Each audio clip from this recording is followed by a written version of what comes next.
வெளிநாட்டுல நாங்க இருக்கிறோம், நாங்க எப்படி அட்டன் பண்றது, எங்களுடைய தீர்வு என்ன அப்படின்னு இன்னைக்கு மக்கள் மன்றத்தை விழிப்புணர்வு ஆயிருக்கு. ஒரு பரீட்சை எழுதுற மாதிரியான ஒரு சூழல் பயப்படுறாங்க. அப்படியே அந்த பேப்பர்ல கையை வச்சுக்கிட்டு வரலாற்று பூர்வமாகவே ஒரு விஷயமா அலசி பார்க்கும் பொழுது நீதிமன்றத்தின் வாயிலாக இன்னும் ஓப்பனா சொல்ற தீர்வு கிடைக்கவில்லை என்று நினைக்கிறோம். ஆனா மக்களுக்கே அதுக்கு என்ன பண்றது அப்படின்னு ஒரு தெரியாத ஒரு சூழல்ல மக்கள் என்ன பண்ணுவாங்க, என்ன ரோல் பிளே பண்ணணும் அப்படின்னு நீங்க நினைக்கிறீங்க? வெறுமனே கண்டன ஆர்ப்பாட்டம், வெறுமனே குரல் கொடுக்குற இதோட நின்னுக்குமா அப்படின்னு சொல்றீங்க? தேர்தல் ஆணையர்களை நியமிக்கும் முறையே மாத்தி அமித்ஷாவுடைய பங்காளியும் நரேந்திர மோடி பங்காளியும் இந்த ஜேபி நட்டா பங்காளி 3 பேரை தான் அங்க வச்சிருக்காங்க. அவங்க நான் சொன்னா கேட்க மாட்டாங்க, நீதிமன்றத்தை சொல்ல முடியுமா? இல்ல இந்த போட்டோ பிளரா இருக்கிறது, போட்டோ மாறி இருக்கிறது, இதெல்லாம் வழக்கமா நடக்கிறதா? நிறைய விஷயங்கள் நம்ம லட்சக்கணக்கிலையா நீங்க திருட்டுத்தனம் தான் பண்ணிருக்கீங்கன்னு ஞானேஷ்குமார் தப்பிச்சிருவாரு நினைக்கிறீங்களா? என்ன பண்ணாலும் சரி, ஜோசப் விஜய்னு இச்ராஜா சொன்னாரோ அந்த மாதிரி ஜேம்ஸ் மைக்கேல் லிங்கடான்னு அவருடைய பேர் அழுத்தி சொல்லுவார் நரேந்திர மோடி. இவங்களுக்கு தான் நியாயமா பார்த்தா பிரச்சனை இருந்திருக்கு தேர்தல் ஆணையர்களோட. தமிழர்களின் number 1 choice Tamil matrimony. Vikatan நேயர்களுக்கு வணக்கம். இன்றைய சிறப்பு நேர்காணல எஸ்ஐஆர் பற்றி தான் விவாதிக்க இருக்கிறோம். அதில் நிறைய குழப்பங்களும் கேள்விகளும் இருக்குது. இன்னொரு பக்கம் காங்கிரஸ் ஏன் பொதுவெளியில் மட்டும் விவாதிக்கிறாங்க, நீதிமன்றத்துக்கு ஏன் போக மாட்டாங்க அப்படின்ற ஒரு கேள்வி முன்வைக்கப்படுது. இதெல்லாம் பற்றி தான் இன்றைய சிறப்பு நேர்காணலில் விவாதிக்கிறோம். நம்ம கூட தமிழக இளைஞர் காங்கிரஸின் பொதுச் செயலாளர் திரு அலீம் அல் புகாரி அவர்கள் இணைஞ்சிருக்காங்க. சார் வணக்கம். வணக்கம். எஸ்ஐஆர் தமிழகம் முழுக்க அதுதான் பேசுபொருளாக இருக்குது. பீகாருக்கு அடுத்த நிலையில் இப்போ தமிழகத்தில் பேசுபொருளாக மாறி இருக்குது. தொடர்ந்து ராகுல் காந்தி இதை பற்றி புகார் பொதுவெளியில் முன் வச்சுட்டே இருக்கிறாரு. ஏன் நீதிமன்றத்துக்கு போகலை அப்படிங்கிறது பிரதான கேள்வியாக இருக்குது.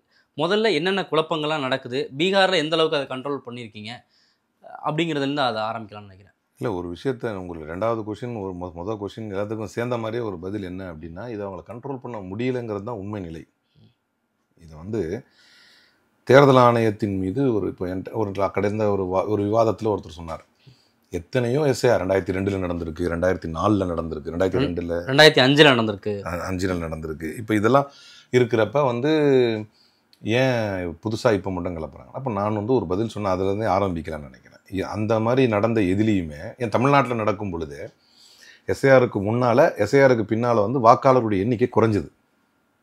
2002 2005 குறைஞ்சிது. அப்போ என்னன்னா, அப்போ யாரும் அதை கொஸ்டின் எழுப்பலை. ஏன்னா எஸ்ஐஆர் பண்ணுறதே தீவிரமாக அதை செய்யும் பொழுது குறைவுகள் ஏற்படுங்கிறது யதார்த்தம். ஆனால் சுதந்திர இந்திய வரலாற்றிலேயே ஒரு எஸ்ஐஆர் நடத்தி 65 லட்சம் வாக்காளர்கள் தகுதி நீக்கம் செய்யப்பட்டு மீண்டும் 25 லட்சம் வாக்காளர்கள் நீதிமன்றத்தினுடைய தலையீடின் வாயிலாக சேர்க்கப்பட்டது இதில் தான். இந்த ஞானேஷ்குமார் தலைமையிலான இந்த தேர்தல் ஆணையர்களுடைய நிலைப்பாட்டுக்கு பிறகு தான் அது நடந்துச்சு. இவ்வளவு பிரச்சனை இருக்கும் பொழுதும் நீதிமன்றம் ஒரு உத்தரவை கொடுக்குது 6 புள்ளிகளில். இந்த மாதிரி நீங்கள் வாக்காளர்கள் இவ்வளோ பேர் நீக்கப்பட்டிருக்கிறாங்கங்கிற தகவலையும், புதிதாக ஆதார் கார்டெலாம் சேர்க்கப்பட்டிருக்கிறது, அதனால் நீங்கள் நீக்கப்பட்டவங்க மீண்டும் எங்களை அணுகலாம் அப்படிங்கிற தகவல்களையும், எத்தனை பேர் நீக்கப்பட்டிருக்கிறாங்க அப்படிங்கிற தகவல்களையும் நீங்கள் தேர்தல் ஆணையத்துடைய வெப்சைட்டில் வெளியிடணும். அதை ஒரு வெர்னாக்குலர் நியூஸ் பேப்பரில் வெளியிடணும். அதை லோக்கல் மக்களும் புரிஞ்சிக்கிற மாதிரி வெளியிடணும். இப்படியெல்லாம் ஒரு 6 புள்ளிகளை சொல்லி, எந்த அளவுக்குன்னா பூத் லெவல் வரைக்கும் பேப்பரில் ஒட்டி இவங்க பேரெல்லாம் விடுபட்டுருக்குது, நீங்கள்லாம் ஆதார் கார்டுடைய காப்பியை கொண்டு வந்தால் உங்களை சேர்த்துக்கும் அப்படின்லாம் சொல்லி இதெல்லாம் முறையாக தேர்தல் ஆணையம் ஃபாலோ பண்ணவே இல்லை, நீதிமன்றம் சொல்லியும் கூட. ஆனால் இதற்கு பிறகு தான் அதே மாதிரி இறந்தவர்களுடைய நிறைய பேர் உயிரோடு இருக்கவங்க கொண்டுட்டாங்க அப்படின்னும்போது, இறந்த யாராவது ஒருத்தர் கூட்டு காட்ட முடியுமா அப்படின்னு யோகேந்திர யாதவை பார்த்து தேர்தல் ஆணையத்தினுடைய சார்பாக கேள்வி எழுப்பிய போது, அடுத்து வந்த வாய்தாவில் தேர்தல் இறந்தவர்கள்னு சொல்லப்பட்ட 3 பேர் அழைச்சிட்டு வந்தபோது என்ன சொன்னாங்க நீதிமன்றத்தில் அப்படின்னா, don't try to create drama அப்படின்னு தேர்தல் ஆணையம் சார்பாக வாதங்கள் வைக்கப்பட்டு இவங்க தான் சொன்னாங்க கூட்ட முடியுமா. எதுக்கு இதை சொல்கிறேன் அப்படின்னா, எஸ்ஐஆருடைய வரலாற்றிலே 65 லட்சம் பேர் நீக்கப்பட்டு திரும்பவும் 25 லட்சம் பேர் சேர்க்கப்பட்டது இந்தியாவுடைய சுதந்திர வரலாற்றில் இப்போ தான் ஃபர்ஸ்ட் டைம். ஏன்னா of course it is a discrepancy. நீதிமன்றத்தின் மூலம் தான் பீகார்ல 25 லட்சம் வாக்காளர்கள் மீண்டும் சேர்க்கப்பட்டிருக்காங்க அப்படின்றீங்க. வர நீங்க அடுத்து என்ன கேள்வி கேட்பீங்க தெரியும், இதுல ஏன் நீதிமன்றம் போலன்னு கேட்பீங்க, அது புரியுது. நான் ஒரு பாயிண்ட் சொல்ல வர்றேன். அப்போ நீதிமன்றத்தினுடைய தலையின் வாயிலாகத்தான். ஆனாலும் அதை முழுமையாக நான் சொல்ல வர்றது, நீதிமன்றம் போட்ட 6 உத்தரவுகள் இருக்குல்ல, அதை ஃபாலோ பண்ணவே இல்லை தேர்தல் ஆணையம். இப்ப ஏற்கனவே நீங்கள் நடத்தி ஒரு ஓட்டே இவ்வளவு பெரிய பிரச்சனை, 25 லட்சம் பேர். அப்ப நீதிமன்றம் தலையீடோ இவ்வளவு பெரிய போராட்டமோ இல்லை என்று சொன்னால் நீதிமன்றத்தினுடைய தலையீடோ இவ்வளவு பெரிய மக்கள் போராட்டமோ இல்லை என்று சொன்னால் 25 லட்சம் பேருடைய வாக்கை தேர்தல் ஆணையம் பறித்திருக்குமோ பறித்திருக்காதா? இவ்வளவு பெரிய irregularity நடக்குது. இது ஏதோ ஒரு கிளரிக்கல் எரரு, இது வந்து அப்படி போற போக்கில் நடந்ததுன்னா 60 லட்சம் பேர் வாக்கு திருடிட்டு வந்து இது வந்து போற போக்கில் நடக்கிறது அப்படின்னு சொல்ல மாட்டாங்க. அப்படி சொல்றவனோட மடையை உணர்க்க முடியாது. அப்ப இவ்வளவு பெரிய irregularity நடக்குது, இவ்வளவு பெரிய டிஸ்கிரிபன்சி இதுல நடக்குது, உடனே நாங்க தமிழ்நாட்டுக்கு தயாராயிட்டோம் அப்படின்னு கிளம்பி வரும் பொழுதுதான் இது வந்து நம்ம தமிழ் மாநிலத்திலையும், ஏன்னா அங்கேயே ஒரு முடிவை காணும். ஏன்னா எலெக்ஷன் வந்துருச்சு, அதுக்குள்ள இதே மாதிரி இப்ப இங்கே செய்யப்படுறான். இப்ப திடீர்னு எலெக்ஷன் நடத்துவான், அது பிரச்சனை நடக்கும், அதுக்கு திரும்ப தேர்தல் வந்துடும்.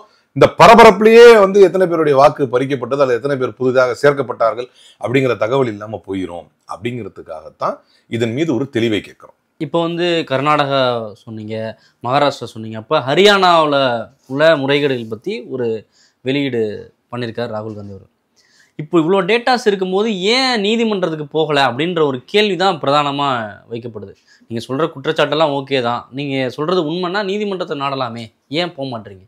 அது என்ன தயக்கம்? அதாவது இதுவரை இது தொடர்பான தேர்தல் ஆணையம் தொடர்பான ஃபர்ஸ்ட்லேருந்து ஆரம்பிக்க வேண்டியிருக்கு. தேர்தல் ஆணையத்தை வந்து எப்படி முதல்ல தேர்தல் ஆணையர்களை தேர்ந்தெடுத்தாங்க, அதை மாற்றினார்கள். தேர்தல் ஆணையர்களை தேர்ந்தெடுக்கும் முறையை மாற்றினார்கள். உச்சநீதிமன்றத்திலேருந்து நீதிபதி வந்து பார்ட்டிசிபேட் பண்ணுவார். அதில் 4 பேர் கொண்ட குழுவில் அதுலேருந்து அவரை நீக்கிட்டாங்க. பிரதமர், சட்ட அமைச்சர், எதிர்கட்சியிலேருந்து ஒரு உறுப்பினர், உச்சநீதிமன்றத்தின் நீதிபதி. இதில் வந்து கொஞ்சம் கூட நியாயமே இல்லாமல் அதை தேர்தல் ஆணையர்களை நியமிக்கும் முறையில் அந்த குழுவிலிருந்து உச்சநீதிமன்றத்தின் நீதிபதியை நான் இன்னைக்கு நேரத்தில் எல்லா விவாதங்களையும் பாஜக நபரை பார்த்து கேட்கணும், ஒருத்தர் கூட இதுக்கு வந்து எதிர்க்கும் பதில் சொல்ல, எதற்கு நீக்கணும் அப்படின்னு. இதுல இருந்து ஆரம்பிச்சு நடந்த ஒவ்வொரு பிரச்சனையிலையும் association for democratic reforms ADR வந்து ஃபார்ம் 17C சம்பந்தமாக நீதிமன்றத்தை நாடினாங்க.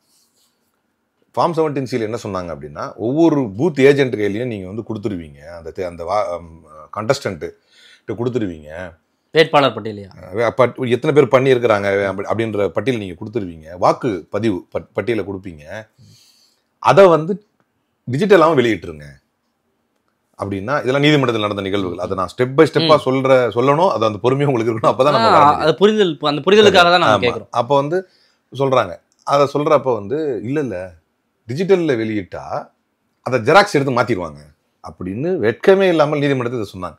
அப்படின்னா நீங்கள் அவங்க பூத் ஏஜென்ட் கொடுக்குறீங்களா, அவங்க கூட தான் ஜெராக்ஸ் எடுத்து மாற்றுவான். டிஜிட்டலில் வெளியிட சொல்றதுக்கு காரணம் என்ன அப்படின்னா, பூத் ஏஜென்ட்ஸுக்கிட்ட வந்து ஒரு லிஸ்ட் வருது, அதன் பிறகு கிட்டத்தட்ட 11-12% வாக்கு வித்தியாசம் கடைசியில் வெளியிடும் போது வருது. இதை நிறுத்தணும் அப்படிங்கிறதுக்காக ஃபார்ம் 17C வந்து டிஜிட்டலைஸாக வந்து நீங்கள் வெப்சைட்லேயே வெளியிடணும் அப்படின்னு கேட்குறாங்க. அதற்கு தேர்தல் ஆணையத்தின் சார்பாக பதில் தரப்பட்டது. அப்படி பதில் தரும்போது இல்லை 11-16% இருக்காது, ஒரு 2%, ஒரு 3% வாக்கு வித்தியாசம் இருக்கும். 3% வாக்கு வித்தியாசம் என்பது 92 கோடி வாக்காளர்கள் கொண்ட தேசத்தில் 3% வாக்கு வித்தியாசம் என்பது கிட்டத்தட்ட 3 கோடி. இதை தேர்தல் ஆணையம் ஏத்துக்குது. ஆனால் நீதிமன்றத்தினுடைய முடிவு என்னவாக இருந்துச்சுன்னா, அப்படி வெளியிட முடியாது ஃபார்ம் 17C அப்படிங்கிறது தான் நீதிமன்றத்தினுடைய முடிவாக அந்த வழக்கில் இருந்தது. நாங்கள் தொடர்ந்து வரலாற்று பூர்வமாக தேர்தல் ஆணையத்தினுடைய முறைகேடுகள் மக்கள் கண்கூடாக பார்க்கக்கூடிய விதத்தில் வரலாற்று பூர்வமாகவே ஒரு விஷயமா அலசி பார்க்கும் பொழுது நீதிமன்றத்தின் வாயிலாக இன்னும் ஓப்பனா சொல்ற தீர்வு கிடைக்கவில்லை என்று நினைக்கிறோம். அது EVM விஷயமாக இருந்தாலும் ஃபார்ம் 17C விஷயமாக இருந்தாலும் அவ்வளவு ஏன் SIR விவகாரத்தில் இப்போ வர்றேன்னா, SIR விவகாரத்தில் ஃபைனல் ஓட்டர் டிராஃப்ட் லிஸ்ட் வர்றதுக்கு முன்னால according to the outcome of the பெட்டிஷன்ல தான் டிராஃப்ட் லிஸ்ட்டை வெளியிடுவேன்னு கொஞ்சம் சொல்லுங்களேன் அப்படின்னு நீதிபதிகளை பார்த்து யோகேந்தர் யாதவ் மற்றும் அந்த தேர்தல் ஆணையத்துக்கு எதிராக வழக்கு தொடுத்த எல்லா வழக்கறிஞர்கள் கேட்குறாங்க. அப்போ நீதிபதி சொன்ன வார்த்தை, அது தேவையில்லை, இட் இஸ் ஆல்ரெடி அண்டர்ஸ்டுட் போது நெஞ்சு வலிச்சது எனக்கு. ஏன்னா ஒரு வார்த்தை அவுட்கம் ஆஃப் தி பெட்டிஷன் சொல்லுங்க, அதான் நியாயம், அதுக்கு தானே வழக்கு இருக்குது. இவங்க பாட்டு அறிவிச்சு போயிட்டா என்ன பண்றது அப்படின்னு.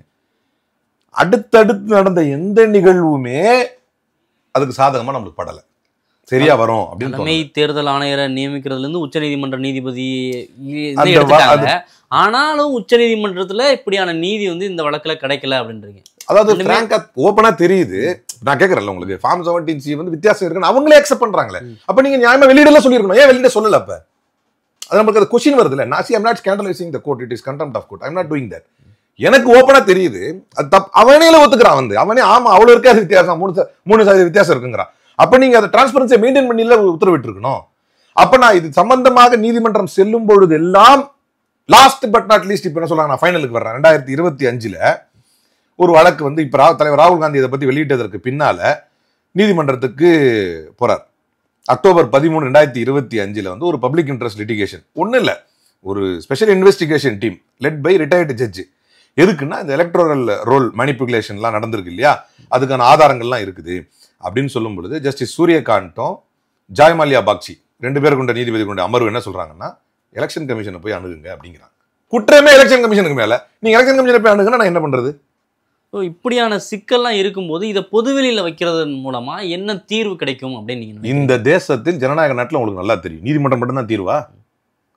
அதை விட பன்மடங்கு, பல 100 மடங்கு, பல கோடி மடங்கு உத்வேகமானது, உயிர்ப்பிக்கிற அளவுக்கான ஒரு ஆற்றல் உள்ளது வந்து மக்கள் மன்றத்தில் வைக்கணும். சார் தெரிய தப்பு மக்கள் நிராகரிக்கிட்டேங்களே. இன்னொரு பக்கம் மக்களுடைய வாக்குகள் தான் பறிக்கப்படுது, மக்கள் வந்து வாக்களிக்கிற உரிமையை இழக்கிறாங்க இப்படிங்கிறது தான் ஒரு புகாரா இருக்கு. ஆனா மக்களுக்கே அதுக்கு என்ன பண்றது அப்படின்னு ஒரு தெரியாத ஒரு சூழல்ல இப்ப அரசியல் கட்சி, பிரதான எதிர்கட்சிகள் இவங்க தான் அவங்களுக்கு எதிராக, அவங்களுக்கு ஆதரவா குரல் கொடுக்க வேண்டியிருக்கும், அவங்களுக்கு ஆதரவா வந்து நீதிமன்றத்தை நாட வேண்டியிருக்கும். ஸோ மக்கள் என்ன பண்ணுவாங்க, என்ன ரோல் பிளே பண்ணணும் அப்படின்னு நீங்க நினைக்கிறீங்க? இதுல மக்களுக்கு முதல்ல இதுல ஃபர்ஸ்ட் கிடைக்கிறது வந்து விழிப்புணர்வு. ஃபர்ஸ்ட் இப்ப உதாரணத்துக்கு தேர்தல் நேரங்கள்ல நீங்க நல்லா யோசிச்சு பாருங்க, இந்த இஷ்யூ தலைவர் ராகுல் காந்தி கையில் எடுத்ததற்கு பின்னால் தான் சாமானியர்களுக்கு விளங்கியது. அதாவது இப்ப நான் போல வாக்கு தெரியலப்பா, எனக்கு வாக்கு இல்லை, இப்படிதான் நிறைய பேர் இருந்தாங்க. 65 லட்சங்கிறது it's not a small count. 13 கோடி பேர் கொண்ட பீகார்ல, 7 கோடி வாக்காளர்கள் கொண்ட பீகார்ல 65 லட்சங்கிறது 7ல் ஒரு பகுதி ஆயிருது. கிட்டத்தட்ட சற்றேற குறைய 10ல் ஒரு பகுதி கூட வச்சுக்கீங்களேன், 10ல் ஒரு பகுதி ஆயிருது. அப்ப இவ்வளவு பேருக்கு வந்து அந்த விழிப்புணர்வு தெரியல. எப்ப தெரிஞ்சது அப்படின்னு சொன்னா, நான் தான் சொல்றேன், கர்நாடகாவில் நடந்த வாக்கு திருட்டை பத்தி நான் அதான் ஒரு இடத்துல சொல்லி மிஸ் பண்ணிட்டேன். இப்ப இடையில என்னன்னா, ஆரம்பத்தில் எஸ்ஐஆர் விவகாரம் கூட வேற மாதிரி தான் போய்கிட்டு இருந்துச்சு போக்கு நீதிமன்றத்தில். நான் ஓப்பனா நான் கவனித்த வரை சொல்றேன். அதற்கு பிறகு இது ஒரு மக்கள் புரட்சியாக, மக்கள் மன்றத்தில் பேசு பொருளாக தலைவர் ராகுல் காந்தியால் முன்வைக்கப்பட்டு அதை மக்கள் ஏற்று ஆதாரப்பூர்வமாக, யாரு என் ஓட்டை இவர் நீக்கினார், இந்த என் ஓட்டை இவர் நீக்கினார், இவர் தான் அவர் தான்னா ஆதாரப்பூர்வமாக சொல்லப்படுகிறது. ஒரு வீட்டில் இத்தனை ஓட்டு ஆதாரப்பூர்வமாக அந்த வீட்டை காண்பிக்கப்பட்டது. இதெல்லாம் மக்கள் மன்றத்தில் பார்க்கப்பட்ட பின்னால் தான், ஓ இது மாதிரி தான், அப்ப நம்ம ஒன்றும் மிஸ்டேக் பண்ணல, வேண்டும். இந்த அளவுக்கு தான் பீகார் மக்களுடைய கல்வி அறிவுன்றது ரொம்ப பரிதாபமான சூழ்நிலை இருக்குது. அதை பயன்படுத்தி கொண்டு, அதற்கு தனக்கு சாதகமாக அதை பயன்படுத்தி கொண்டு அவர்களுடைய வாக்குகளை நீக்கிவிட்டு அவங்களே நம்ப வச்சாங்க. நம்ம தகுதி இல்லை போல இருக்கு வாக்களிக்கிறது, நம்மகிட்ட தான் பேப்பர் இல்லை போல இருக்கு, உங்ககிட்ட எல்லாம் இருக்குது, இவன் தான் அதை பண்ணா அப்படிங்கிறதே மக்கள் மன்றத்துக்கு வந்ததன் பிறகு மக்களுக்கு புரிஞ்சது. ஸோ மக்களுக்கு புரிய வச்சுட்டீங்க. ஆனால் எதிர்கட்சிகள் இருக்கு இல்லையா, எதிர்கட்சிகள் காங்கிரஸ் தவிர மற்ற கட்சிகள் இதில் வந்து பெருசா வந்து பார்ட்டிசிபேட் பண்ணல, காங்கிரஸ் தனித்து விடப்படுது அப்படின்ற ஒரு குற்றச்சாட்டு நம்ம தமிழ்நாட்டில் இருக்கிறோம். தமிழக முதல்வர் ஒவ்வொரு முறையும் ஆதரித்திருக்கிறார். இப்ப சமீபத்துல வந்து பீகாருக்கு போகும் பொழுதும் இதே இஷ்யூ வந்து நம்முடைய முதல்வர் பேசியிருக்கிறார். இந்த எஸ்ஐஆர் மேட்டர்ல நேத்து வந்து இதுக்காக ஒரு வீடியோ வெளியிட்டிருக்கிறார். நீதிமன்றத்தை நாடுவோம் என்று சொல்லியிருக்கிறார். திமுக சார்பாக ஹெல்ப்லைன் வந்து தருவோம். ப்ராசஸ் ஆரம்பிச்சிருச்சு. இன்னொரு பக்கம் ஹெல்ப்லைன் அமைக்கிறது மட்டும் தான் இதற்கான தீர்வு. நீங்க ஆதரவே தரல அப்படின்னீங்க. நான் அதுக்கான உதாரணத்தை சொல்றேன். ஆதரவு எந்த அளவில் இருக்கு? வெறுமனே வந்து கண்டன ஆர்ப்பாட்டம், வெறுமனே குரல் கொடுக்குற இதோட நின்னுக்குமா அப்படின்னு சொல்றீங்க? இல்ல அதான் என்ன பண்றதுன்னு கேக்குறேன். இதைத்தான் செய்யணும் மக்கள் மன்றத்தை. இப்ப நான் தான் சொல்றேன், தலைவர் ராகுல் காந்தி இதை பற்றி பேசி இது பற்றிய எழுச்சியும் மக்கள் மன்றத்தில் பேச பொருள் ஆனதுக்கு பின்னால் தான் தமிழ்நாட்டில் இவ்வளவு சீரியஸா எல்லாம் எடுத்திருக்கிறாங்க. ராகுல் காந்தி அளவுக்கு இங்க பண்ணல. ராகுல் காந்தி வந்து மக்கள்கிட்ட போறாரு, பயணிக்கிறாரு, எல்லாத்தையும் வந்து விழிப்புணர்வு, அந்த அளவுக்கு கூட இங்க பண்ணல. வெறுமனே ஒரு வீடியோ வெளியிடுறது, கண்டன ஆர்ப்பாட்டம் நடத்துறது, அடையாளத்துக்கு தானே சில விஷயங்கள் பண்றாங்க. அப்படி இல்லையா? தலைவர் ராகுல் காந்தி செஞ்சதே அதுதானே. அவர் ராகுல் காந்தி இதை வெளியிட்டதுக்கு பின்னாலும் ஒரு வேற மாநிலங்களில் உள்ள காங்கிரஸ் அல்லாத ஆளக்கூடிய மாநிலங்களில் ஒரு முதல்வர் இதை பற்றி பயங்கர வீரியத்தோடு பேசுறாரு. அதை நம்முடைய முதல்வர் தான் பேசிட்டு இருக்காரு. இதை சம்பந்தமாக நீதிமன்றத்தை நாடுவோம் அப்படின்னு ஒரு முறை சொல்லி இருக்கிறாரு. அது சம்பந்தமான நடவடிக்கைகள் எடுத்துக்கிட்டு இருக்கிறாங்க. இல்ல முதல்ல நீங்க தேர்தல் ஆணையத்துக்கு முறையிடுங்க, மற்ற என்னென்ன வழிகள் இருக்கோ எல்லாத்தையும் முறையிட்டு முடியல அப்படிங்கிற பட்சத்துல வந்து நீதிமன்றத்துக்கு போகலாம்ல. அப்போ வந்து நீதிமன்றம் இப்படி தடுக்க முடியாது. அதுக்கு தான் நான் ஆரம்பத்தில் ஆரம்பிச்சேன். தேர்தல் இப்ப நான் நீதிமன்றத்தை சொல்ல முடியுமா? தேர்தல் ஆணையர்களை நியமிக்கும் முறையே மாத்தி அமித்ஷாவுடைய பங்காளியும் நரேந்திர மோடி பங்காளியும் இந்த ஜே பி நட்டா பங்காளி 3 பேரை தான் அங்க வச்சிருக்கிறாங்க. அவங்க நான் சொன்னா கேட்க மாட்டாங்க. நீதிமன்றத்தை சொல்ல முடியுமா? ஆனா எனக்கு நீதி வேணும்ல, நான் மக்கள் மன்றத்துக்கு வர்றேன். இப்ப நான் போய் தேர்தல் ஆணையர்களையே வந்து இவங்களுக்கு பப்பட்டுங்களா உருவாக்கி வச்சிருக்காங்க. அப்ப அருண் கோயல் வந்து நியமனத்தை எதிர்த்து போனோம். கடைசியில் நீதிமன்றமே கேள்வி கேட்டுச்சு, எப்படியா இவ்வளவு போட்டீங்க, ஒரு வாரத்தில் இவர் ரிசைன் பண்ணுவார், இவரே எப்படி நீங்க தேர்தல் ஆணையரா போடுவீங்களா கொஸ்டின் கேட்டு கடைசியில் அவர் ரிசைன் பண்ணிட்டு போயிட்டார். இப்ப இதெல்லாம் நீதிமன்றத்தில் நான் சொல்ல முடியுமா? எனக்கு இது தவறு என்று உறுதியா தெரியுது. இதை தவறை செய்பவர்களே தேர்தல் ஆணையர்கள் தான் தெரியுது. ஆனால் சட்டத்தின்படியும் நியாயப்படியும் சட்டம் சொல்லக்கூடிய விதிமுறைகளின்படியும் இந்த புகாரை தேர்தல் ஆணையர் தான் கொண்டு போனோம். ஏன்னா தேர்தல் ஆணையருடைய லட்சணத்தை நம்ம பாக்குறோம். ராகுல் காந்தி ஒரு கேள்வி எழுப்புறாரு, டாக்குமெண்ட் தரவு எல்லாம் உங்ககிட்ட இருக்குது, அதை வச்சு காட்டி இங்க பாரு ஜீரோங்கிற இதுல நாங்க எங்க போட்டிருக்கிறோம். இப்ப அதையும் நாங்க அமலப்படுத்தி இருக்கிறோம். தலைவர் ராகுல் காந்தி அதையும் அமலப்படுத்தினார். வீடு இல்லாதவனுக்கு ஓட்டு வேணாமா, இடம் இல்லாதவனுக்கு ஓட்டு வேணாமா, சத்து இல்லாதவனுக்கு இந்தியில சொல்றாரு, முகடு இல்லாம தங்குறவனுக்கு ஓட்டு வேணாமா அப்படின்னாரு. ஆனா ஜீரோங்கிற பேர்ல யாருடைய வாக்கு இருந்துச்சு, அவனுக்கு வீடு இருக்கு. இதெல்லாம் வந்து வழக்கமா நடக்கிறது தான். கிளரிக்கல் எரரை கொண்டு வந்து இப்படியான குற்றச்சாட்டா முன்வைக்கிறாங்க. இதுல எந்த விதமான உண்மையும் இல்லை அப்படின்னு சில பேர் சொல்றாங்க. கிளரிக்கல் எரர்ல 2.5 லட்சமா? அப்ப ரிசைன் பண்ணிட்டு போங்க. எரர்னு சொல்றீங்கல்ல, மைனரா இருந்தா 2 பேர் 3 பேர் நடந்துச்சு. 2.5 லட்சம் பேருக்கு நீங்க கிளரிக்கல் எரர் பண்ணீங்கன்னா it means that you are incapable. அப்ப ரிசைன் பண்ணுங்க, அந்த முடிவுக்கு வாங்க. நீங்க திரும்ப கேள்வி எழுப்புவரை நீங்க எப்படி கேள்வி எழுப்பலாம்? நீங்க என்னைக்கு எரர் அக்செப்ட் பண்ணிட்டீங்களோ அந்த எரர் எவ்வளவு பிளண்டரா எவ்வளவு பெருசா இருக்குதோ, எரருடைய இது ஒரு நாள் ஒரு மாசத்துல ஒரு நாள் நீங்க லீவ் போடலாம். 25 நாள் லீவ் போட்டீங்கன்னா இல்ல இந்த போட்டோ வந்து பிளரா இருக்கிறது, போட்டோ மாறி இருக்கிறது, இதெல்லாம் வழக்கமா நடக்கிறதா. நிறைய விஷயங்கள் நம்ம லட்சக்கணக்கிலையா அது மாதிரி வந்து இதை வந்து பெரிய பூதாகரமான ஒரு பிரச்சனையா மாத்துறாங்க அப்படின்றாங்க. பிரசிலியன் மாடலுடைய அந்த ஐடியா போட்டாரு, எதுக்கு மறுநாள் பிளாக் பண்ணீங்க? அதை 22 இடத்துலயா?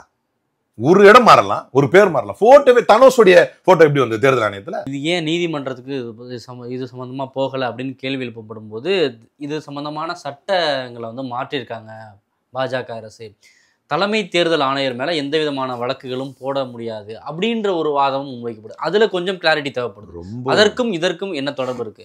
அதாவது clause 16 of the chief election commissioner and other election commissioners appointment condition of service and terms of office act 2023 ஒரு சட்டத்தை இவங்க கொண்டு வராங்க. அது என்ன பண்ணுறாங்க அப்படின்னா, சிஇசி சீஃப் எலெக்ஷன் கமிஷனர்ஸ் இது என்ன செய்யுதுன்னா, grants immunity from any legal action for decisions taken while in office.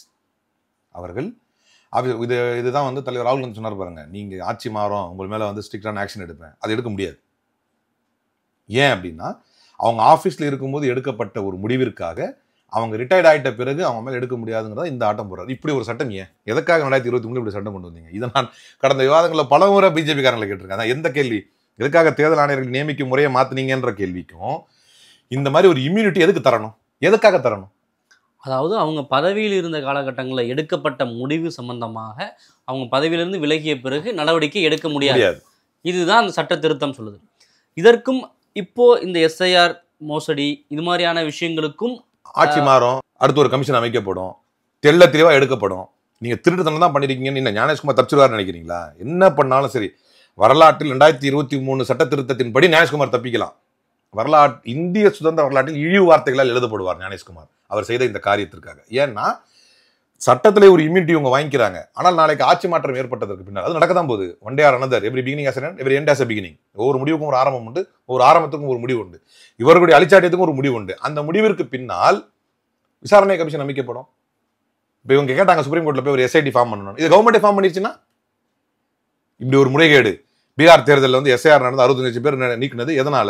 இவங்க சொல்ற மாதிரி கிளரிக்கல் எரரா இல்ல ஒரு சிஸ்டமேட்டிக்கா நடந்துச்சா? கர்நாடகாவில் வந்து இவ்வளவு பேர் வாக்காளர்கள் நீக்குனாங்க, இது எதனால? கிளரிக்கல் எரரா சிஸ்டமேட்டிக்கா நடந்துச்சா? ஹரியானா தேர்தலில் வந்து வாக்க திருடுனாங்க, சைனியே இப்படி ஒரு பேட்டி கொடுத்தாரு, எதனால? சைனியை விசாரணை கமிஷனுக்குள்ள அமைச்சு கூட்டுவா, எப்படி இந்த பேட்டியை கொடுத்த, வழக்கு போடு, சிறையில் அடை, எப்படி இருந்தாலும் ஒரு ஸ்டேட்மெண்ட் கொடுப்பல்ல. இல்ல தேர்தல் ஆணையத்துக்கு எங்களுக்கும் ஒரு அன்கோ இருந்துச்சு. அப்படி ஒரு கால இவர்கள் அம்பலப்படும் பொழுது நீ கவலைப்படாத ஐஏஎஸ் ஆஃபீஸான நீ என்னென்ன பண்றோமோ நாங்க சொல்ற மாதிரி செய்யா, பிரச்சனைன்னு வராத மாதிரி நாங்கள் இப்போ சட்ட திருத்தத்தை கொண்டு வந்துடுறியா அப்படின்னா முடிஞ்சு போச்சு. நாளைக்கு ஒரு கால் இந்த சட்ட திருத்தத்தையே நம்ம திருத்தினாலும், அவனுடைய இம்யூனிட்டி எடுத்துட்டு திருத்தினாலும், அது அமலில் இருக்கும்போது செய்யப்பட்டது நீங்க ஒன்றும் பண்ண முடியாது. அப்ப எதுக்காக பண்ணீங்கன்னு காரணம் இருக்கா யார்ட்டையாவது? ஏன் சட்டத்திற்கு உட்பட்டு இருந்த ஒருத்தனை, ஏன்னா அவன் எடுக்கக்கூடிய முடிவுகள் ஜனநாயகத்தை பாதிக்கும், ஜனநாயகத்துடைய அடிப்படையை பாதிக்கும், ஜனநாயகத்துடைய தூண்களுக்கு சேதத்தை ஏற்படுத்தும். அப்படிப்பட்டவனை நீங்க அக்கௌண்டபிலிட்டிக்குள்ள கொண்டு வந்திருக்கணும். அவன் அக்கௌண்டபிலிட்டி வெளியே எடுத்து வந்திருக்கீங்க. ஏன் எடுத்து வந்தீங்க? எதற்காக எடுத்து வந்தீங்க? நியாயமான ஒரு காரணம் இருக்கா? இல்லை இதுக்கு முன்னாடி ஏதாவது நடந்துச்சா? அப்படி அவசியம் எது இருந்துச்சா? இதுக்கு முன்னாடி ஏதாவது தேர்தல் ஆணையர்கள் வந்து அப்படி அனாவசியமா தண்டிச்சாங்க அல்லது வந்து கட்சி காரணங்களுக்காக அவரை துன்புறுத்தினாங்க அப்படியே நடந்துச்சா? இல்லையே. அப்படி நியாயமா பார்த்தா உங்களுக்கு தான், நீங்க தான் ஏகப்பட்ட பேசியிருக்கிறீங்க. தேர்தல் ஆணையர்களை பார்த்து நரேந்திர மோடி தலைமை தேர்தல் ஆணையரை பார்த்து என்ன சொன்னாரு? ஜேஎம் லிங்டாவை பார்த்து என்கிட்ட கேட்கறாங்க, ஜேஎம் லிங்டா வந்து கிறிஸ்டினான்னு கேட்கறாங்க. எனக்கு அது தெரியாது, ஜேம்ஸ் மைக்கேல் லிங்கடான ஒரு பேரை வந்து அந்த கிறிஸ்தவ பேரை இங்கே உட்காந்து ஜோசப் விஜய்னு இச்ராஜா சொன்னாரோ அந்த மாதிரி ஜேம்ஸ் மைக்கேல் லிங்கடான அவருடைய பேர் அழுத்தி சொல்லுவார் நரேந்திர மோடி. இவங்களுக்கு தான் நியாயமா பார்த்தா பிரச்சனை இருந்திருக்கு தேர்தல் ஆணையர்களோட. நம்மளுக்கும் இருந்திருக்கு, எல்லா கட்சிக்கும் ஆளுங்கட்சிக்கும் இருந்திருக்கும். அது ஜனநாயகத்தை வந்து அழகிய போக்குது, அதுல மாற்று கருத்து இல்லை. ஆனால் ஆளுங்கட்சியோட முதல் போக்கு தான் இருந்திருக்கிறாங்க எப்பவுமே தேர்தல் ஆணையர்கள். வாஜ்பாய் கண்டிச்சார் நரேந்திர மோடியை, மறந்துருக்க மாட்டாங்க யாருமே. ஜேம்ஸ் மைக்கேல் லிங்கடா வந்து யாருன்னு கேட்குறாங்க, எனக்கு தெரியல, அவர் இட்டாலியை சார்ந்தவரானு. மேபி ஏதாவது ஒரு பார்ல இட்டாலியில் வந்து இருந்திருக்கலாம், சர்ச்சில் வந்து அவர் சோனியா காந்தி ராஜீவ் காந்தி சந்திச்சிருக்கலான்னு அன்னை சோனியா காந்தி இழிவுபடுத்தி நரேந்திர மோடி பேசினார். இந்த பேச்சுக்கு வாஜ்பாய் கண்டித்தார் நரேந்திர மோடியை. 2 பேருமே கான்ஸ்டிடியூஷனல் போஸ்ட்ல இருக்கிறீங்க, இப்படி வந்து அனாவசியமா பேசிக்க கூடாது அப்படின்னு சொன்னார் வாஜ்பாய். அப்ப இப்படி இவர்களுக்கு வந்து வம்பு தான் இருந்திருக்கு. அப்ப இவங்க ஏன் அவர்கள் அந்த வம்புல இருந்து நீக்கிற சட்டத்தை கொண்டு வந்தாங்க? இந்த சட்ட திருத்தம் அவர்களை பாதுகாக்கும் வகையில் கொண்டு வரப்பட்டது அப்படின்னு புரிஞ்சுக்க முடியுது. இதற்கும் இது தொடர்பாக காங்கிரஸ் வந்து வழக்கு தொடுக்காததற்கும் எந்த சம்பந்தமும் இல்லை, அப்படிதானே? இல்லை, நான் இப்பவும் சொல்றோம், இவங்களை பீனலைஸ் பண்றதா இருந்தால் தான் இந்த சட்டத்தை நம்மளுக்கு பிரச்சனை வரும். ஞானேஷ்குமார சிறையில் அடைங்க நான் கேட்க போறோம். நடந்த முறைகேடுகளை விசாரிப்பதற்காக எஸ்ஐடி தான் நமக்கு சொல்லி ஒரு வழக்கு போட்டாங்க, அதுவே நீ வரலையே. எஸ்ஐடி எதுக்கு? உங்களை குற்றம் சாட்டியா? குற்றம் யாருடையதுன்றதை கண்டுபிடிக்கிறதுக்கு அதுக்கே முடியாதுன்னு நீதிமன்றம். இவ்வளவு முரண்பாடுகள்லாம் இருக்கு, இது நம்மளுக்கு பொதுவெளியில் எல்லாருக்கும் தெரியுது, இப்படிலாம் நடந்திருக்கா அப்படின்னு ஒரு கேள்வி வருது. இதை மக்கள்கிட்ட சொல்றதன் மூலமா, மக்கள் விழிப்புணர்வு அடைகிறதன் மூலமா என்ன பண்ண முடியும்? கடைசியில வந்து எலெக்ஷன் கமிஷன் நிர்ணயிக்கிறது தானே ஒரு இதா இருக்க போகுது. கிடையாதுங்க. நம்ம பண்ற திருட்டுத்தனம் வெளியே தெரியுது அப்படிங்கிற எண்ணம் ஒரு திருடனுக்கு கொடுப்பதே அவனுக்கு தரக்கூடிய சவுக்கடிகள் மிக முக்கியமான சவுக்கடி. அப்படி கொடுக்கறதா தமிழ்நாட்டில் இன்னைக்கு எவ்வளவு பெரிய பிளண்டரை பண்ணிட்டு போயிருப்பானுங்க. இந்த எஸ்ஆரை பத்தி விழிப்புணர்வு தலைவர் ராகுல் காந்தி ஏற்படுத்தலை அப்படின்னா, வாக்கு திருட்டை பற்றி சொல்லலை அப்படின்னா, உங்களுக்கும் எனக்கு நீங்க இந்த கேள்வி ஏன்ட்ட கேட்க மாட்டீங்க, நான் உட்காந்து பதில் சொல்ல மாட்டேன். இன்னைக்கு நடந்த டெல்லி பாம் பிளாஸ்ட் பத்தி பேசிட்டு இருந்திருப்போம். அதை விட முக்கியமானதா இன்னைக்கு இதை பேசிட்டு இருக்கிறோம் அப்படின்னு சொன்னா, உண்மையிலேயே அந்த பாம் பிளாஸ்ட்ங்கிற டெரரிசம் எவ்வளவு மோசமானதோ அதை விட மோசமானது இவனுங்க வந்து ஜனநாயகத்துடைய பேரில் பண்ணிட்டு இருக்கிற படுகொலை. அப்ப உதாரணத்துக்கு நீங்க எடுத்துட்டீங்கன்னா, எலக்டோரல் ரோல் இர்ரெகுலாரிட்டிஸ் பத்தி வந்து ஒரு கேஸ் வந்து பீகார்லயும் பெங்களூர்லயும் நடக்கிறத பத்தி சுப்ரீம் கோர்ட்டுக்கு போனப்ப, நீங்க சுப்ரீம் கோர்ட் தான் வந்து இசிஐ தான் பிரைமரி அத்தாரிட்டி, அங்கே போங்க அப்படின்ட்டாங்க. அதே மாதிரி போஷ் ஆக்ட் பொலிட்டிக்கல் பார்ட்டிஸில் வந்து December 2024 sexual harassment of women at workplace இருக்கு இல்லையா, இதை வந்து ப்ரிவென்ஷன் ப்ரொஹிபிஷன் ரெட்ரஸல் ஆக்டுக்கு வந்து பொலிட்டிக்கல் பார்ட்டி இதில் வந்து எலெக்ஷன்லையும் நீங்கள் வந்து கொண்டு வரணும் அப்படின்னு சொன்ன போதும், நீங்கள் எலெக்ஷன் கமிஷனை போய் இந்த ரெக்வஸ்ட்டை கொடுங்க அப்படின்னு தேர்தல் ஆணையம் சொல்லிருச்சு. இப்படி பல விஷயங்கள்ல வந்து தேர்தல் ஆணையத்தை டைரக்ட் பண்ணுங்க, ஏன்னா தேர்தல் ஆணையம் தான் கேட்க மாட்டேங்குது, டைரக்ட் பண்ணுங்க அப்படின்னா நீங்க எதா இருந்தாலும் தேர்தல் ஆணையத்துக்கு போயிருங்க அப்படின்னு சொல்லும் பொழுது ஒரு பேட்டர்ன் நம்மளுக்கு புரியுது. இது சம்பந்தமாக மேபி சட்டம் அந்த மாதிரி ரூடா இதா இருக்கலாம், நடைமுறைக்கு ஒவ்வாத ஒரு சூழ்நிலையா கூட இருக்கலாம். ஆனால் எனக்கு வந்து தீர்வு இப்ப தேவை. ஏன்னா ஜனநாயக படுகொலை நடந்து கொண்டிருக்கிறது. வாக்கை திருடிதான் நரேந்திர மோடி வாரணாசி தொகுதியிலே பிரதமராக இருக்கிறார் என்பதை விட ஒரு கொடூரமான விஷயம் எதுவுமே இருக்க முடியாது. வாக்கை திருடிதான் ஹரியானாவில் ஒரு மாநில தேர்தல், ஏன்னா அந்த ஹரியானா சைனி பேசுறாருல, கேட்டீங்கல்ல, ஒரு ஃபார்முலா இருக்குது. ஆனா சைனி அதை மறுத்திருக்காரு. வீடியோ இருக்குது இல்லங்க, அது இருக்கு, இப்போ மறுத்திருக்காரு. சரி, என்ன காரணம் சொல்லு? அப்ப என்ன சொல்ல வந்த நீ? என்கிட்ட ஒரு ஃபார்முலா இருக்குது, கடைசி நேரத்துல வந்து சப்ஜெக்டே மாத்தி போடுவோம். என்ன ஃபார்முலா? எதுக்காக சொன்ன சொல்லு? சொல்றது நியாயமா இருக்கணுமா இல்லையா? தேர்தல் ஆணையம் கூட மறுக்கதான் செய்யுது. ஏத்துக்கிற மாதிரி இருக்கா? சைனியம் மறுக்கதான் செய்யறாரு, ஏத்துக்கிற மாதிரி இருக்கா? மறுக்கணும்னா என்ன செய்யணும்? உங்கள் மீது வைக்கப்பட்ட வாதத்தை விட வலுவான எதிர்வாதத்தை வைக்கணும். வச்சாங்களா? நீங்க என்ன அப்ப அந்த பேட்டியில நீங்க என்னதான் சொல்ற? அப்போ என்கிட்ட ஒரு கடைசி ஆயுதம் இருக்கு, அதை யூஸ் பண்ணா தேர்தல் முடிவே வந்து தலைகீழ மாறிடும். என்ன ஆயுதம் அது சொன்னியா? சொல்லுங்க, ஓப்பனா சொல்லுங்க. அப்போ அது என்ன ஆயுதம்னு சொல்லுங்க. அப்போ நான் எந்த அளவுக்கு ஜனநாயகம் படுகொலைக்கு தள்ளப்பட்டிருக்கிறது என்றால், செய்யக்கூடிய படுகொலையே பெருமையாக பேசக்கூடிய அளவுக்கு இவர்களுடைய நிலைமை மாறி இருக்குது. அப்ப இவ்வளவு பெரிய பேராபத்தை மக்களுக்கு சொல்ல போய் தான் அது பேசு பொருளாக இருக்குது, மக்கள் மன்றத்தில் விழிப்புணர்வாக இருக்குது. இன்னைக்கு எஸ்ஐஆர் பேப்பரை பத்தி நீங்க எந்த சோசியல் மீடியா எடுத்துக்கிட்டாலும், எங்களுடைய சோசியல் மீடியா எனக்கு வரக்கூடிய மெசேஜஸ்ல கூட எஸ்ஐஆர் எப்படி அட்டன் பண்றது, வெளிநாட்டுல நாங்க இருக்கிறோம், நாங்க எப்படி அட்டன் பண்றது, எங்களுடைய தீர்வு என்ன அப்படின்னு இன்னைக்கு மக்கள் மன்றத்தில் விழிப்புணர்வு ஆயிருக்கு. ஒரு பரீட்சை எழுதுற மாதிரியான ஒரு சூழல், பயப்படுறாங்க அப்படியே அந்த பேப்பர்ல கை வச்சுக்கிட்டு. ஐயோ, வேற வந்தவங்க பயமுத்திட்டு போயிடுறாங்க. இன்னைக்குள்ள கொடுத்தாதான் ஒரு முறை தான் எழுதணும், இது 2வது. அப்ப நான் சொன்னேன், எனக்கு தெரிஞ்ச வட்டாரங்கள்ல, இல்லைங்க அது சீரியஸாவே எடுத்துக்கோங்க, சீரியஸாவே கரெக்டா ஃபில் பண்ணுங்க, எந்த காரணம் கொண்டு ரிஜெக்ட் பண்ணாத மாதிரி ஃபில் பண்ணுங்க. இது ஒரு பக்கம். இன்னொரு பக்கம், பீகாருக்கு பிறகு தமிழ்நாட்டில் உள்ள எஸ்ஐஆர்ல இப்போ என்ன சொல்லிட்டு இருக்கிறாங்க? தேர்தல் ஆணையம் வந்து விளக்கம் கொடுத்துருக்கு. என்ன சொல்லியிருக்கு அப்படின்னா, இந்த முறை வந்து டெலிஷன்லாம் கிடையாது, வெரிஃபிகேஷன் தான். உதாரணத்துக்கு வெஸ்ட் பெங்காலில் ஒருத்தன் வந்து இதுக்கு முன்னால் இந்த எலக்டோரல் ப்ராசஸில் கலந்துக்கிட்டு அவனுடைய பேரண்ட்ஸோ அல்லது அவன் குடும்பமோ இங்கேருந்து அவனை கனெக்ட் பண்ண முடிஞ்சது அப்படின்னு சொன்னால், அவன் தமிழ்நாட்டே தான் ஓட்டை வாங்கிக்கலாம். ஜஸ்ட் அவன் எலக்டோரல் ரோலில் இருந்தால் போதும். கடந்த தேர்தல்களிலே வந்து கடந்த எஸ்ஐஆர்ல பீகார்ல நடந்த எஸ்ஐஆர்ல ஒன்லி பீகாருடைய வெப்சைட் மட்டும் தான் ஆக்சஸ் பண்ண முடியும். இப்ப இந்தியா முழுக்க இருக்கக்கூடிய எலெக்ஷன் கமிஷனுடைய வெப்சைட் ஆக்சஸ் பண்ணிக்கலாம். அந்த தரவுகள் வந்து அதை வந்து எடுத்துக்கலாம். இந்த தமிழ்நாட்டில் நடக்க போற அது மிச்சம் உள்ள 12 2026 தேர்தல் இப்போ ஒரு வரப்போற எஸ்ஐஆர்ல வந்து அதெல்லாம் பண்ணிக்கலாம். இந்த மாற்றங்கள் எதற்காக? ஒரு கேள்விக்கு கூட தேர்தல் ஆணையம் பதில் சொல்ல மாட்டேங்குது. இந்த முறை வந்து எந்த மாநிலத்தில் இருந்தோம்னா இந்த மாநிலத்தில் ஓட்டு எடுத்துக்கலாம் அப்படின்னு இப்போ தமிழ்நாட்டில் மாத்துறாங்க. இதுக்கு முன்னால பீகார்ல இப்ப இந்த தமிழ்நாட்டில் நடக்கக்கூடிய எஸ்ஐஆர்ல எந்த மாநிலத்தில் வந்து தன்னுடைய எலக்டோரல் ரோலுடைய கனெக்டிவிட்டியை காட்டினா போதும். இந்த முறை நாங்கள் கனெக்டிவிட்டி மட்டும் தான் கன்ஃபார்ம் பண்ண போறோங்கிறாங்க. ஓப்பனா தேர்தல் ஆணையம் சொன்னது. அப்ப நீங்க கனெக்டிவிட்டி கன்ஃபார்ம் நீக்கம்லாம் இருக்காது. அப்போ தமிழ்நாட்டில் நீங்க ஓட்டு வாங்கிடுறீங்க. இவனுக்கு வேற இடத்துல ஓட்டு இருக்கான்றது இப்ப வேற எந்த எஸ்ஐஆர்ல கன்ஃபார்ம் பண்ணுவீங்க? இப்ப வேற ஸ்டேட்காரன் அவனுக்கு இங்க ஓட்டு இருந்துச்சு, இங்க வாங்கிட்டான். இப்ப அவனுக்கு அங்க ஓட்டு இருக்கா இல்லைன்றத கன்ஃபார்ம் பண்ணுவீங்களாங்கிறத பத்தி தேர்தல் ஆணையம் பேசவே இல்லையே. இவ்வளவு கேள்விகள் இருக்குது. ஒரு தேர்தல் ஆணையம் தான் அதனால சொன்னாரு இவர் முன்னால அந்த தேர்தல் ஆணையம் அழகா ஒரு பேட்டி தான் நல்லா வைரல் ஆச்சு பாருங்க. நான் வந்து எலெக்ஷன் கமிஷன் வந்து இந்தியாவுக்கு தானே தவிர கவர்மெண்ட் ஆஃப் இந்தியா கிடையாதுன்னு. அந்த மாதிரி ஒரு முதுகெலும்பு உள்ள தேர்தல் ஆணையர்கள் இல்லாமல் போனதுடைய விளைவு, பாரதிய ஜனதா கட்சிக்கு பூஜா தூக்கக்கூடிய தேர்தல் ஆணையர்கள் வந்ததுடைய விளைவு இன்னைக்கு வாக்கு திருட்டு என்பது பிரேசில் வரைக்கும் நாரி போயிருக்குது இந்தியாவுடைய மானம். அப்ப ஜனநாயகத்தை இழிவுபடுத்துகிறார்கள். நீதிமன்றத்தின் வாயிலாக தீர்வு கிடைத்த மாதிரி கடந்த காலங்களில் தெரியல அப்படின்னா தப்பு ஒன்றும் கிடையாது. மக்கள் மன்றத்துக்கு வருவது என்பது அதை விட பெரிய தீர்வு. அதைத்தான் செய்து இது தேர்தல் ஆணையம் வந்து முறையா பதிலளிக்கல, இன்னொரு பக்கம் நீதிமன்றத்துக்கு போனா தீர்ப்பு கிடைக்காது, இப்படியான ஒரு இதை ஏற்றுக்க முடியுது. இன்னொரு பக்கம் இதை நான் மக்கள் மன்றத்திலே கேட்குறேன், மக்கள் சார்பாக கேட்குறேன், பூத் லெவல் ஏஜென்ட்ஸ்லாம் என்ன பண்ணாங்க, ஏன் அவங்களுக்கு முன்கூட்டியே தெரியலையா அப்படின்ற ஒரு கேள்வி இருக்குல்ல, அது இன்னும் இருந்துட்டு தானே இருக்கு. அதாவது நீங்கள் அகிலேஷ் யாதவ் வந்து ஒரு முறை என்ன செஞ்சார் அப்படின்னா, தமிழ்நாட்டுக்கு அனுப்பி பூத் லெவல் ஏஜென்ட்ஸ்லாம் ட்ரைனிங் எடுத்துட்டு வாங்கன்னு சொல்லி அனுப்பிவிட்டார். இங்கே நம்ம விழிப்புணர்வாக ஓரளவுக்கு இருந்துடுறோம், இங்கே ரூல்ஸே மாற்றுறாங்க. இப்போ உங்களுக்கு இந்த ப்ராசஸில் வந்து இவன் இவ்வளோ தூரம் இருந்தால் போதும், அவனுக்கு நம்ம இங்கே வாக்கு கொடுத்துடலாம் அப்படின்னும்போது அது சட்டம். அந்த சட்டத்தை பூத் லெவல் ஏஜென்ட்ஸ் ஒன்றும் பண்ண முடியாது. இது வந்து கேஸ் டு கேஸ் பேசிஸில் டிஃபர் ஆகும். நீங்கள் பீகாரில் எடுத்துக்கிட்டிங்கன்னா அவங்களுக்கே விழிப்புணர்வு கிடையாது. இப்போ இந்த பிரச்சனை நாங்கள் ஆரம்பத்தே சொல்லிட்டு வரோம். எங்களுடைய இன்சார்ஜ் அவர் என்ன சொன்னார் அப்படின்னா, இங்கே பிரச்சனையே பூத் லெவல் ஏஜென்ட்ஸ் வச்சு தான் பண்ணியிருக்கிறாங்க. பீகாரில் இவங்க கவர்மெண்ட் இருக்குது. அப்போ என்ன பண்ணுறாங்க, அந்த பூத் லெவல் ஏஜென்ட்ஸை வச்சு தான் உள்ளே போகிறாங்க. ப்ராசஸ் நடக்குதுங்கிறதே வெளியே யாருக்கும் தெரியாது. கவர்மெண்ட் ஆஃபீஸர்ஸையும் இவங்க தனக்குள்ளே வச்சுக்கிறாங்க, பூத் லெவல் ஏஜென்சி வச்சிருக்காங்க. நிறைய பேர் அந்த கொஸ்டின் கேட்குறாங்க. கர்நாடகாவில் காங்கிரஸ் கவர்மெண்ட் தான் அடுத்ததான் கேட்கும். தேர்தல் ஆணையத்தின் கீழே அவங்க ஒர்க் பண்ணுறப்ப வந்து அவங்க ஸ்டேட் கவர்மெண்ட்டுக்கு ரிப்போர்ட்டிங் கிடையாது. ஒரு ஐஏஎஸ் ஆஃபீஸர் கூட மடத்தனமாக என்கிட்ட பேசியிருந்தார். அப்போ நான் ஆதாரப்பூர்வமாக விளக்குனேன். ப்ராசஸ் நடக்கிறப்ப எலெக்ஷன் கமிஷனுக்கு கீழே நீங்கள் ஒர்க் பண்ணும்போது நீங்கள் ஸ்டேட் கவர்மெண்ட் கீழே வர மாட்டீங்க, நீங்கள் எலெக்ஷன் கமிஷனுக்கு கீழே வருவீங்க. எலெக்ஷன் கமிஷன் சென்டரில் தான் நீங்கள் ரிப்போர்ட் பண்ணுவீங்க. இது ரொம்ப சிம்பிள். அப்போ இப்போ உதாரணத்துக்கு, ஆனால் அவங்க வந்து ஸ்டேட் கவர்மெண்ட் அதிகாரிகள் தானே, அவங்க முறைகேடாக ஒன்று பண்ண மாட்டாங்கல்ல அப்படிங்கிற ஒரு யதார்த்தத்தை தான் இப்போ கேட்குறோம். சரி, அவங்க ஸ்டேட் கவர்மெண்ட் ஆஃபீஸராக இருந்துட்டு போட்டோம், சென்ட்ரல் கவர்மெண்ட் ஆஃபீஸராக இருந்துட்டு போட்டோம், முறைகேடு அவங்க இன்ஃப்ளூயன்ஸ் பண்ணி முறைகேடு பண்ண முடியுமா? சார் இதில் இன்னொன்று இருக்கு. இதில் நிறைய முறைகேடுகள் வந்து ஆன்லைனில் நடந்திருக்கு.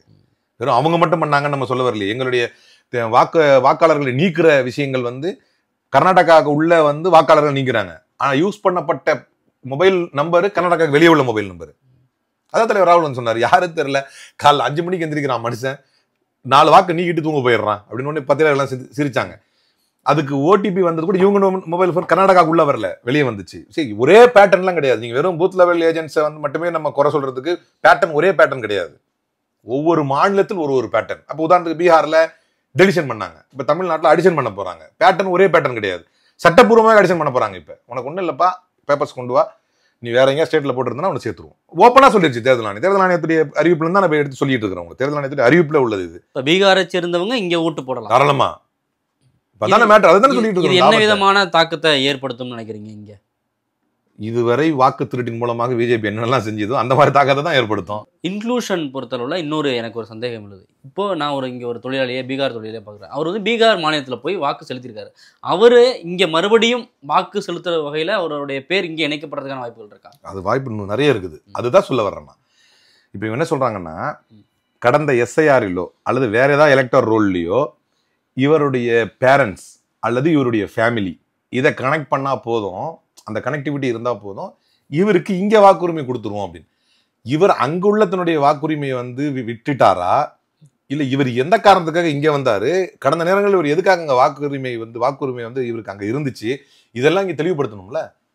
இப்போ இரட்டை அங்கே இப்போ பீகாரில் என்ன சொன்னாங்க, பீகாரில் வந்து ஞானேஷ்குமார் என்ன சொன்னார், ஏன் இத்தனை பேரை நீக்குனீங்க அப்படின்னா, நிறைய பேர் இந்த இங்கே உள்ள பெரிய அறிவுஜீவிகள் நிறைய பேட்டி கொடுத்தாங்க. ஏங்க வாக்கு வந்து நிறைய பேர் இங்கே மாறிட்டாங்கங்க. இங்கே மைக்ரண்ட் ஒர்க்கர்ஸ்லாம் வந்து வாக்கு வந்து ரெண்டு வாக்காகி போச்சு. என்ன காரணத்துக்காக என்மாஸ் டெலிஷன் தான் இங்கே இருக்குது ஏன் அப்படின்னு சுப்ரீம் கோர்ட் கேட்டபோது இவங்க பதிலாக சொன்னது, நிறைய மைக்ரண்ட் ஒர்க்கர்ஸ் மாறி போயிட்டாங்க வச்சுட்டாங்க, அவங்க வந்து 2 இடத்துலையும் வாக்கு போடுறாங்க, அதனால நாங்கள் ரொம்ப ஸ்ட்ரிக்டாக பண்ணுறோம். அங்கே ஸ்ட்ரிக்டாக பண்ணீங்க, இங்கே லூஸாக பண்ணுறீங்க, இங்கே ஆட் பண்ணுறாங்க. ஏன் பண்ணுறீங்க? அங்கே ஸ்ட்ரிக்ட் பண்ணணும். எப்போ 65 லட்சம் பேர் போயிட்டாங்களா எப்படியா அப்படின்னு கேட்டால், இல்லை அது ஸ்ட்ரிக்டாக இருந்தும் ஆகணும். 2 வாக்குறது என்ன பண்ணுறது, நாட்டுக்கே பேராபத்து, அவனுடைய ஐடென்டிட்டியை செக் பண்ணுறோம், அவன் சிட்டிசன்ஷிப்பை கூட நாங்கள் செக் பண்ணுவோம் அப்படின்ற அளவுக்கு போனாங்க. ஒரு சின்ன கேள்வி, அங்கே டெலீட் பண்ணப்பட்ட வாக்காளர்கள் தான் இங்கே ஆட் பண்ணப்படுறாங்க அப்படின்னு வச்சுக்கிட்டா, அங்கே பிஜேபிக்கு வாக்கு செலுத்தாத ஒருத்தர் இங்கே ஏன் பிஜேபிக்கு வாக்கு செலுத்த போறாரு? இல்லை இங்கே வந்து அது 65 லட்சம், இங்கே நம்ம பயந்துட்டு இருக்கிறது ஒரு 6 லட்சம் தான். இங்கே 6 லட்சம் பேர் தான் கூடும் அப்படிங்கிற மாதிரி ஸ்டாட்டிஸ்டிக்ஸ் இருக்குது. இது ஏற்கனவே இந்த கொஸ்டின் வந்து அப்போ அந்த ஆரம்ப கட்டத்திலே இது வந்துச்சு. இப்போது இங்கே இருக்கிற மைக்ரண்ட் ஒர்க்கர்ஸுடைய மனநிலை என்னவா இருக்குது, பெரும்பாலும் என்னவா இருக்குது அப்படின்னு சொன்னால், நான் நிறைய பேரை நம்ம சும்மா இது வந்து நம்ம ப்ராக்டிக்கலாக பார்த்தது, ஒரு முடிவெட்ட போகிறோம், ஒரு பேச போகிறோம், அப்போ வந்து பல பேருக்கு வந்து இந்த பாஜகவினுடைய மென்டாலிட்டி இருக்கிறத பார்க்குறோம். இப்போ நீங்கள் இதே கொஸ்டின் அங்கேயும் கேட்கலாம். பீகாரில் வந்து எப்படி இந்த 65 லட்சம் பேர் வந்து தனக்கு வாக்களிக்காதவங்கன்னு பார்த்து எப்படி நீக்கினாங்க, அந்த கேள்வியும் தொடர்ந்து வரும்ல. அப்போ இதை பார்க்க முடிஞ்சு அவங்களால இதையும் பார்க்க முடியும்ல. அதுதான் நம்ம தேர்தல் ஆணையத்தில் வந்து ஒரு அதாவதுங்க, இந்த தேர்தல் ஆணையத்தை வைத்துக்கொண்டு செய்யக்கூடிய குளறுபடிகள் ஒன்றும் அவ்வளோ லேசான விஷயம்லாம் கிடையாது. இதுலேயுமே பெரிய உழைப்பு இருக்குது.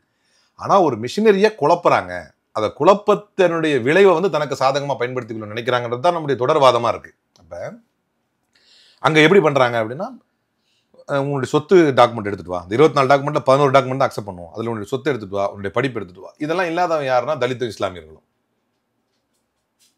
இங்கே நீங்கள் இன்க்ளூட் பண்ணிட்டீங்க அப்படின்னா இங்கே இப்போ இங்கே ஏற்கனவே உங்களால் ஜெயிக்கவே முடியலங்கிற பிரச்சனை இருக்குது. குறைந்தபட்சம் ஒரு குழப்பத்தை ஏற்படுத்தினாலே போதுமானது.